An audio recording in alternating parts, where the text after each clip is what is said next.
Start more US based ఈ learning platform. మీరు కూడా స్లాట్ బుక్ చేసుకోవాలంటే ఈ నెంబర్కి కాల్ చేయండి. నమస్కారం వేదప్రియ గారు. నమస్తే సిరిపాప. సో చాలా మంది చెప్తూ ఉంటారు ఓవర్ థింకింగ్ మంచిది కాదు అని.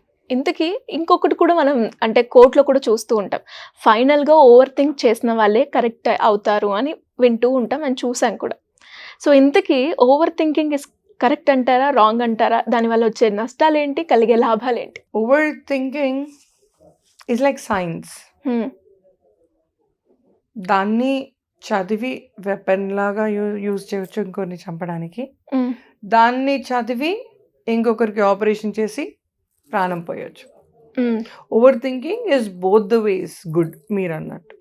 Okay, over thinking is like a day. ఆ డేలో మనం ఒక గేమ్ ఆడినామనుకో, మనం గెలిస్తే హౌ వాజ్ ద డే, బాగుంటుంది. మనం ఓడిపోతే how was the day, dull ఉంటుంది. Exactly the same way over థింకింగ్ని కూడా మనం అస్త్రం లాగా యూజ్ చేసుకోగలిగితే ఇట్ ఈస్ యువర్ వెపన్.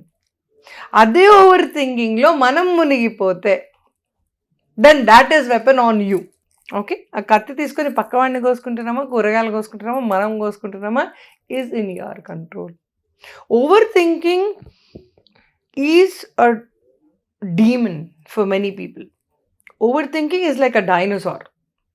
నేను ఒక యాంట్ అనుకో నాన్న, ఇంత పెద్ద డైనోసార్ వస్తుంది అనుకో, ఫస్ట్ ఆ రూపానికే భయపడతా నేను, రైట్? సో ఓవర్ థింకింగ్ అలాంటిది. If you think that dinosaur is gone kill you, అసలు వార్ స్టార్ట్ కాకముందే అయిపోయింది నీది, రైట్? నా if you are an ant and ఈ డైనోసార్ వచ్చినప్పుడు దీన్ని పెట్ చేయడానికి ట్రై చేసినావు అనుకో, ఏమవుతుంది? You can sit on that and start riding కదా. In many movies you see dragons మీద కూర్చొని just ride. So over thinking పెద్దదే, ఇది పెద్ద బండలాగా పెద్దదే ఒప్పుకుంటా నేను. కానీ దాన్ని టేమ్ చేసుకోగలిగితే, if it is a donkey, then turn it into a horse and start riding over it. That is the trick. Clear? Yes. But at the same time, ఒక సింపుల్ పేపర్లో ఎక్స్ప్లెయిన్ చేస్తాను. ఇది మన బ్రెయిన్, మనం ఎలా ఆలోచిస్తాం, ఇది ఇంత ప్లెయిన్గా ఉంటుంది. Okay, over thinking about any topic అంటూ మొదలైతే it will go rippling like this. ఈ తర్వాత దీన్ని నేను ఎంత మంచిగా చేసినా కూడా ఈ స్ట్రెయిన్ బాడీలో ఉండిపోతుంది.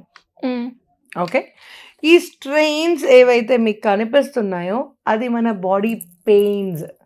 ఈ స్ట్రెయిన్స్ మన బాడీ పెయిన్స్. ఈ పెయిన్స్ కోసం మనం మళ్ళీ పిల్స్ తీసుకుంటాం, కానీ ఇది ఇంకా అలాగే ఉండిపోతుంది. సో మనం ఓవర్ థింకింగ్ చేసేటప్పుడే it has its own trauma. ఇప్పుడు ఒక దగ్గర ఇలా ఒక్కసారి అన్నాను అనుకో, సరే ఇట్ ఫీల్స్ గుడ్. 2 సార్లు అన్నాను అనుకో, బాగానే ఉంటుంది. 20,000 టైమ్స్ అన్నాను అనుకో, what happens? I'll have a rupture here. Yes, right? This is exactly what will happen to your brain when you start thinking over and over and over and over and over. Okay, ఎంత తీయటి చక్కెర అయినా when you start eating too much, నా face పెట్టినట్టే అవుతుంది, right?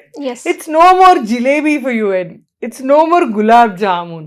It's like ఇంకా వద్దు, right? So ఆ ఫేస్కి పోయేకి ముందే you will have to take pause, put a full stop. Whenever you're overthinking, when you feel you're overthinking, I have read this and practiced it instead. Okay, what is that you have to do is stop అన్న word మనకు చిన్నప్పటి నుంచి చొక్కన్న అవుతాం మనం stop అన్న వర్డ్కి, right? Red light కనిపించగానే బాడీ రియాక్ట్ అవుతుంది. We just stop when we are driving. The same way stop అన్న వర్డ్కి బ్రెయిన్ రియాక్ట్ అవుతుంది. అండ్ మన పేరుకి మనకి మనం we react very good. Okay, whenever you think you are overthinking, just say stop, Veda. That's it. Your brain will pause immediately. Second, breathe. Okay, third, smile. Fourth, move from that environment. Okay, these are the 4 things I have asked you to do. Okay, I repeat. First ఏం చేయాలి పాపా? Stop అని ఎవరి పేరు చెప్పాలి? మన పేరు చెప్పుకోవాలి. సో నువ్వేమనాలి? స్టాప్ సిరి అనాలి. సెకండ్ ఏమనాలి? Breathe. Third smile. Fourth move your environment. ఎక్కడి నుంచి అయితే ఉన్నావో ఇంతకు ముందు ఆ ఎన్విరాన్మెంట్ నుంచి మూవ్ అయిపోండి. ఈ 4 థింగ్స్ చేస్తే మీకు ఓవర్ థింకింగ్ ఇష్యూ అనేది అడిగినా రాదు మీ దగ్గరికి. ఓకే, ఓవర్ థింకింగ్ చేయాలి ఆ బిహేవియర్ మీకు ఉంది అనుకున్నప్పుడు 2వ ట్రిక్ చెప్తాను. పెన్ పేపర్ తీసుకోండి. whenever you are doing overthinking, just take a pen and a paper and start writing it. Okay, my dad చిన్నప్పుడు నేర్పించారు నాకు, and I still believe it and remember this. 10 times reading is 1 time writing అనేవాళ్ళు daddy. Whenever నేను చదువుకోవాలి అనుకుంటే first paper pen scribbling, paper pen scribbling, ఇవాళకి కూడా నాకు అలవాటు ఉంది, right? So when you start writing it, what happens is వేగ్గా ఉన్న ఆల్ఫాబెట్స్, వేగ్గా ఉన్న థాట్స్ అన్నీ క్రిస్టలైజ్ అవుతాయి, ఛానలైజ్ అవుతాయి, ఒక మూమెంటమ్కి క్రియేట్ అయ్యి యూ విల్ స్టార్ట్ రైటింగ్. ఒకసారి రాయడం అంటూ మొదలు పెడితే ఆ ఆల్ఫాబెట్స్, పిచ్చి పిచ్చిగా ఉన్న ఆల్ఫాబెట్స్ అన్నీ ఆర్గనైజ్డ్ ఆల్ఫాబెట్స్ అవుతాయి. Second time when you are doing over thinking again, కూర్చొని పెన్ పేపర్ తీసుకొని రాయండి. రెండోసారి రాసినప్పుడు ఏమవుతుంది, because you have already written that, అదే టాపిక్ రెండోసారి ఫాస్ట్గా అయిపోతుంది. సో ఈ ఓవర్ థింకింగ్ అనేది 10 నిమిషాలు చేస్తుంటే ఇంతకుముందు దాని కట్ డౌన్ టైం 5 నిమిషాలకు వస్తుంది, దాని కట్ డౌన్ టైం 3 నిమిషాలకు వస్తుంది. So not every time you can write. So what do you do when you're like in traveling, when you're in a bus, in a plane, wherever you are, all right? When you're driving, what do you do is memorize it. ఇప్పుడు మనం పాయింట్స్లో memorise చేసినాం కదా pen paper లేకుండా. ఇది mind మేనేజ్మెంట్లో ఒక point ఇది, that's wire I have learned and that's wire I want to share. Okay, so ఈ ఓవర్ థింకింగ్ అన్నది బాబోయ్ ఓవర్ థింకింగ్ అన్నంతసేపు అది డైనోసార్ లాగే కనిపిస్తుంది, మీరు చీమలాగే కనిపిస్తారు. You can not win that.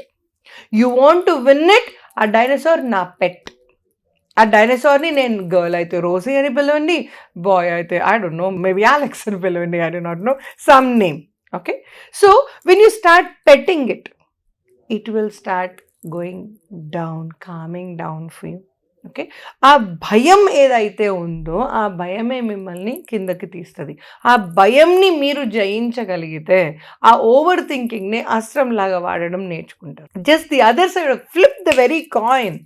మీరు ఒకప్పుడు మీరు భయపడుతున్నారు కాబట్టి మీరు గోట్, రైట్? నెక్స్ట్ అటు సైడ్ ఆఫ్ ద కాయిన్ ఏమవుతాం సిరి, మనం లాయన్ అవుతాం, రైట్? మనం టైగర్ అవుతాం. అండ్ జంగల్లో everybody is under you. So the perception has to change. Once you change your perception, everything will be under your control. And ఇప్పుడు నేను ఏవైతే మీకు చెప్పినానో ఆ 4 పాయింట్స్ రాసుకోండి, మెమరైజింగ్ పాయింట్స్ రాసుకోండి. ఓవర్ థింకింగ్ మళ్ళీ చేయాలనిపిస్తే, ఓవర్ థింకింగ్ ఏ టాపిక్ మీద చేస్తున్నాం అనేది ఆలోచించి మీకు అలవాటు అయ్యేదాకా ఓవర్ థింకింగ్ చేసే టాపిక్ని మార్చి మీకు ఇష్టం ఉన్న టాపిక్ మీద ఓవర్ థింకింగ్ చేయండి. అప్పుడు స్ట్రెస్ లెవెల్ తక్కువగా ఉంటుంది, స్వీట్నెస్ ఇన్ ద బాడీ పెరుగుతుంది, స్మైల్ పెరుగుతుంది, హ్యాపీనెస్ పెరుగుతుంది. If you have a habit of over thinking, ఆ ఓవర్ థింకింగ్ హ్యాబిట్ తగ్గేదాకా నెగిటివ్ పాయింట్స్ మీద కాక పాజిటివ్ పాయింట్స్ మీద, మీ హ్యాపీ మెమరీస్ మీద ఓవర్ థింకింగ్ చేస్తే your body is all happy all the time. It's holy water flowing in your body. That's the last mantra I use for myself. So ఇలా ఎవరైనా కూడా family పరంగా కావచ్చు, రిలేషన్షిప్లో పరంగా కావచ్చు, అండ్ లవ్ విషయంలో కావచ్చు, ఎలాంటి ఇష్యూ ఉన్నా కూడా దాన్ని సాల్వ్ చేసుకోవడానికి మీ గైడెన్స్ కావాలి అనుకుంటే ఏ రకంగా మిమ్మల్ని అప్రోచ్ అయ్యే ఛాన్స్ ఉందంట? ఏం లేదండి, ఫోన్ తీయండి, డయల్ చేయండి, simple. It's as simple as that. ఏం చేయాలి, ఫోన్ తీయండి, డయల్ చేయండి, దట్స్ ఇట్. థ్యాంక్ యూ అండి, thank you so much. Suman టీవీలో మీ పర్సనల్ అండ్ బిజినెస్ ప్రమోషన్స్ కోసం కింది నెంబర్కి కాంటాక్ట్ చేయండి.